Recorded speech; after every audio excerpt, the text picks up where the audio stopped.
A to Z Haryana देखने वाले सारे दर्शकों ने सोनू दलाल की राम राम। फिलहाल बैठे हैं भाई Barwada Hisar national highway road पे बाडो पट्टी टोल प्लाजा यानी बैबलपुर सिरसोदिए 2-4 आसपास मकाम उड़ पड़े हैं।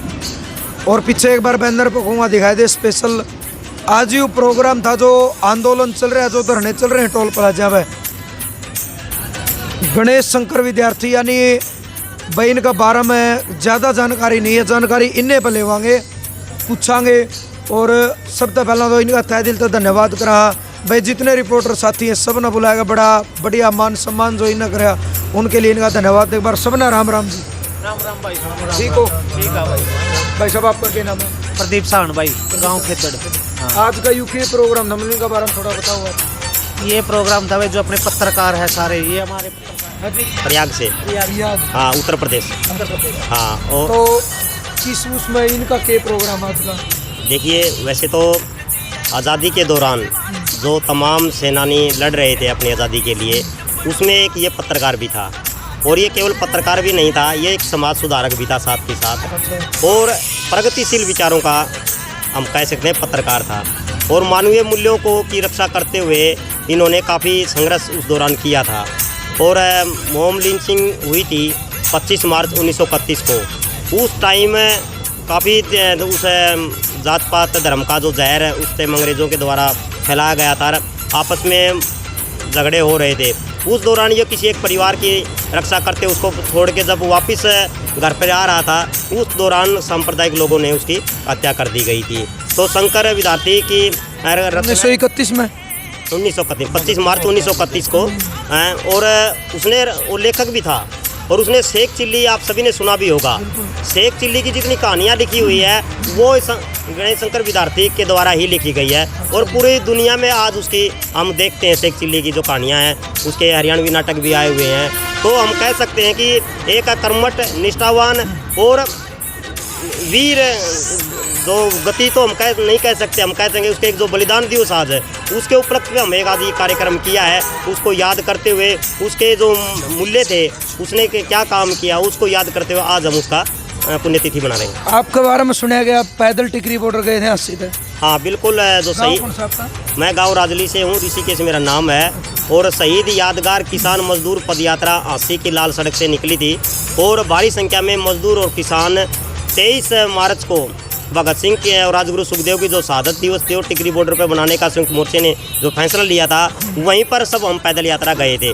और उस दौरान बड़ा इतना ऊर्जा मिली हमें कि हमें लगा नहीं कि हमें इतनी लंबी यात्रा पैदल निकाल ली है। क्योंकि गांव-गांव में जगह जगह फूल मालाओं से जो जिस तरीके स्वागत किया गया और वहाँ के लोगों ने खान पान का जिस तरीके ध्यान रखा गया और किसी प्रकार की कोई दिक्कत नहीं आने दी, उससे ऐसा लगता है कि यदि प्रेम देखना है तो हम ऐसी यात्रा निकाल के दिल्ली जाएं तो इतनी खुशी मिलेगी कि हमने कुछ समाज में एक अच्छा काम भी किया है। तो उस यात्रा के अंदर मैं 6 दिन की यात्रा थी, उसमें मैं साथ था। साथ में मैं कवरेज भी कर रहा था बड़े बुजुर्गों की भी। और बहुत लोगों के पाँव में खून भी आ गए थे, उसके बावजूद भी उन्होंने चलना नहीं छोड़ा। और ज़्यादातर हम बुजुर्गों को सलाम करते हैं, क्योंकि इस उम्र में भी जो 60 से 70 की उम्र के काफ़ी संख्या में बुजुर्ग थे, लेकिन पैदल चल रहे थे लगातार। जब हम उनको गाड़ी में बैठने की बात करते थे, लेकिन वो गाड़ी में बैठना पसंद नहीं करते थे, कहते थे कि हम जिस लक्ष्य के लिए आए हैं उसी लक्ष्य के दौरान हम आगे बढ़ेंगे और 23 मार्च को हम वहीं पर पहुँच के ही बैठेंगे।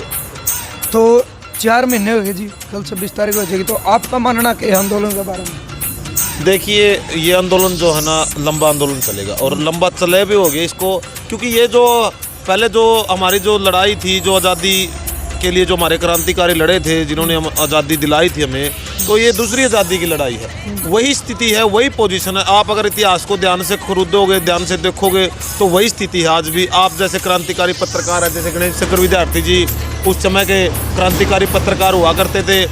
और इनका जो मैं आपको बताऊँ, जो 23 मार्च को जो शहीद भगत सिंह, राजगुरु सुखदेव को फांसी दी गई थी ना, उस समय सरकार ने, अंग्रेजों की सरकार ने देश में दंगे शुरू करवा दिए थे। और उसी का शिकार हुए थे हमारे गणेश शंकर विद्यार्थी जी, क्योंकि ये भी उनके समय जिस तरह से आप लोग आज इस आंदोलन को कवरेज करें, जो सच्चाई दिखा रहे हैं, लेकिन जो अंग्रेजों के पिट्ठू थे उस समय भी पत्रकार, उनकी गोदी में बैठे हुए लोग थे। जिस तरह से आज सरकार के जो ये अपनी नेशनल मीडिया है, तो उसी तरह से आज भी वही स्थिति है।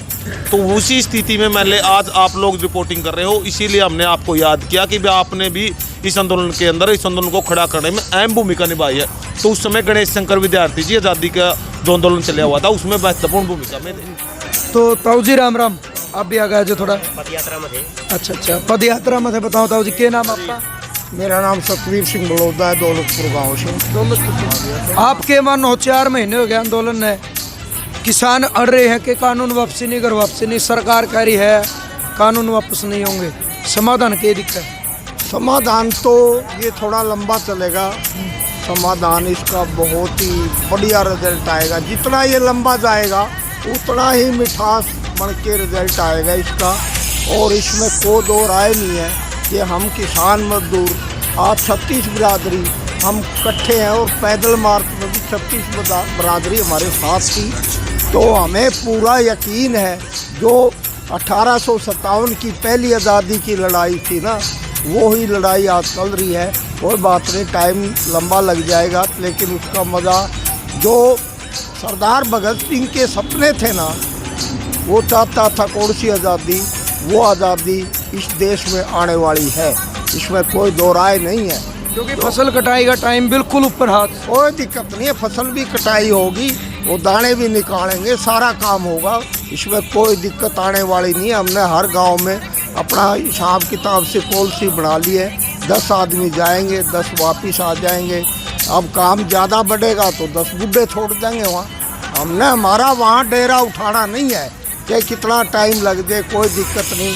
हम उन शहीदों के खूनों से पैदा हुए इंसान हैं जो कभी घबराते नहीं। हमने घबराना तो सीख ही नहीं लिया, रखा हमारे अंदर उन शहीदों का, भगत सिंह, सुखदेव, राजगुरु, भगत सिंह, चंद्रशेखर आज़ाद जैसे जो शहीद हुए हैं, हम उन लोगों के खून हैं। हम घबराने वाली कोई चीज़ नहीं है। ये 1857 में जो शुरू की पहली लड़ाई चालू हुई थी वो लड़ाई है।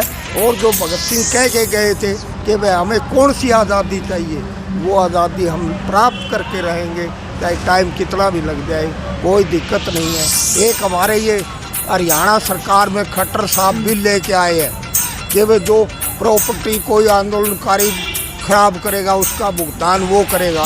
मैं उनसे, और आप पत्रकार भी उनसे पूछा करो कि उसने जो बैंक तो सड़कें पड़वाई, गड्ढे बनवाए, उसका हर्जाना कौन भरेगा? वो भरो अपनी जेब से, भरो अपनी जेब से, फिर तो हम मान जाएंगे। अरे रोड वगैरह बांटना, वृक्ष काटना, ये तो किसान जो अड़समझ होते थे वो करते थे।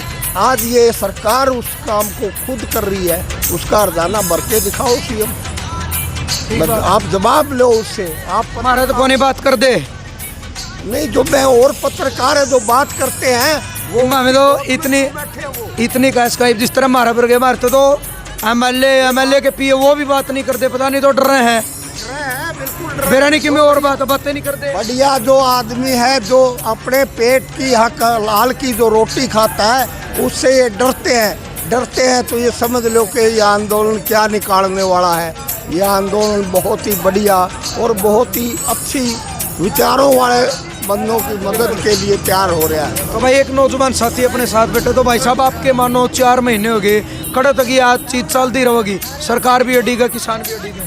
किसान भी ठीक है। ये बात बताऊं भाई साहब मैं अपना, पहला तो सोनू भाई यह बात बताऊं, मैं सारे टोल प्लाजे अपने जितने हैं सारा जाके आऊँ, उसमें मैंने युवा की जो शक्ति है नहीं वो कम दिखती है, अपने बुजुर्ग ज़्यादा दिखते हैं। मैं ये युवा है नहीं गामा में बैठे है रहे, सारे गाँव में बैठे को उठ क्या हुआ है कि टिकरी बॉर्डर पे मैं रह के आऊँ 2.5-3 महीने, मेरे गाँव में तो युवा गए होगे तो 5 से 7 गए होगे, सारे बॉर्डर जाऊँ युवा को दिखते हुए अपन, और कोई जरूरत को नहीं किसी की बात है। बुजुर्ग अपने बैठे हैं, ये युवा सारे दिन गाँव में मोटरसाइकिल ले गाड़ा में अंडे जाएंगे, नो को नहीं 10 दिन और टिकरी बॉर्डर या सिंधु बॉर्डर पर लगा के आऊँ मैं।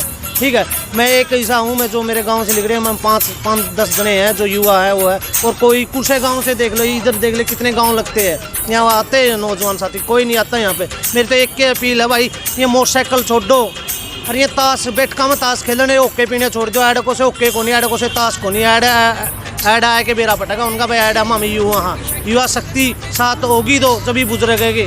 जो युवा शक्ति नहीं है ना भाई कुछ भी नहीं, मैं तो मानता नहीं है बात को होगा। ठीक है, बस मैं तो यही अपील है भाई सभी युवा भाइयों से, भाई सारे आओ हैं ऐड यार बैठे उनती बेरा पटे। मैं ताश और में मोटरसाइकिल में गाड़ा में गेड़ी मारते मैं फिर बुलट ले शहर में कॉलेज जावा भाई बालक बुलटे ले ले मैं बुलटे आड़े ले ले जो ना बस सारे मेरा पटा वो है पेपर के भी हो लिए भाई, ये जो बी ए इनके पेपर आगे होने हैं, ये +2 में जो बालक उनके तो ही वो होंगे। ठीक है, बाकी अपनी तो यह अपील है भाई युवा हो। तो भाई हम भी जो गणेश शंकर विद्यार्थी जो पत्रकार है सलाम करा जिन आज़ादी के टाइम से पहले भी बड़ा साहसी और बड़ा बढ़िया इन्हें काम कराया, उन्हें सल्यूट करा दिलता है। और पूरा अपन बाडो पट्टी टोल पर बात करी है, नौजवान युवा साथियों का बात करी, बुजुर्गों का बात करी, इन बातों में आपका मानना क्या है? एक सभ्य कमेंट के जरिए आप अपनी प्रतिक्रिया जरूर दियो, अपनी सोच अपने विचार जरूर दियो। और अगर आपने लगे हो कि बात इन सही बताई है तो ज़्यादा वीडियो ना आप शेयर कर दियो। जय जवान जय किसान।